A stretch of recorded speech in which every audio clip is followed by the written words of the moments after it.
मां सती के साथ भगवान शंकर कैलाश पर्वत से नीचे उतरे और गंडकारण्य में एक मुनि है श्री अगस्त्य जी, उनके आश्रम पर राम कथा सुनने के लिए चले हैं। अब आप ये शंकर जी वहां कथा सुनने वाले हैं वचन के कारण। आपको बताऊंगे जो अगस्त्य मुनि है ना, ये धरती पर जितने पर्वत हैं इन सभी पर्वतों के गुरु हैं। पर्वतों के गुरु कौन? अगस्त्य मुनि। और अगस्त्य मुनि पहले काशी में रहते थे। आपके बगल में एक पर्वतमाला है विंध्य, जहां पर मां बैठी हुई है, विंध्याचल वाली मैया, विंध्यवासिनी मां विंध्य पर्वत पर बैठी है। ये पर्वतमाला बहुत बड़ी पर्वतमाला है। एक बार विंध्य पर्वत बढ़ने लगे और ऐसा बढ़ने लगे कि लगा कि सृष्टि को दो भाग में बांट देंगे।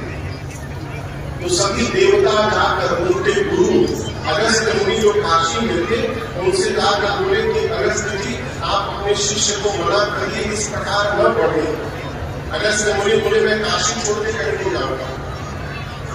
देवताओं ने भगवान विश्वनाथ से कहा, भगवान विश्वनाथ ने अगस्त्य मुनि से निवेदन किया आप मना करिए शिष्य को जाकर।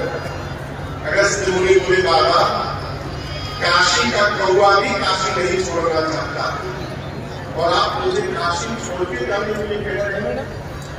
भगवान विश्वनाथ ने अगस्त्य मुनि को वचन दिया कि मेरे कहने पर जाइए, मैं वचन देता हूँ आप धरती के जिस कोने में भी रहेंगे मैं एक दिन परिवार के साथ आऊंगा और आपके सामने बैठकर आपसे राम जी की कथा सुनूंगा, इसलिए आप आ जाइए।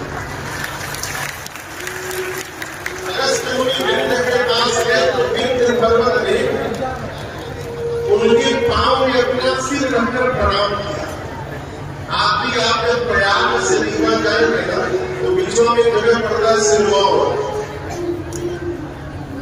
वो सिरमौर क्या है? वहीं से पहाड़ शुरू होता है और कहा गया है कि ये विंध्य पर्वत का सिर है जो गुरु के चरण में दंडवत किया हुआ। तो सिर पांव में रखकर विंध्य में प्रणाम किया। अगस्त्य मुनि को कहा मुझे क्या किया? अगस्त्य मुनि बोले जब तक लौट कर वापस न आ जाऊं ऐसे ही बने रहो।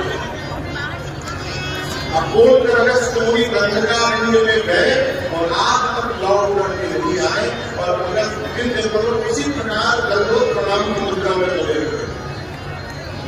इसी वचन को पूर्ण करने के लिए भगवान शंकर सती मैया के साथ अगस्त्य मुनि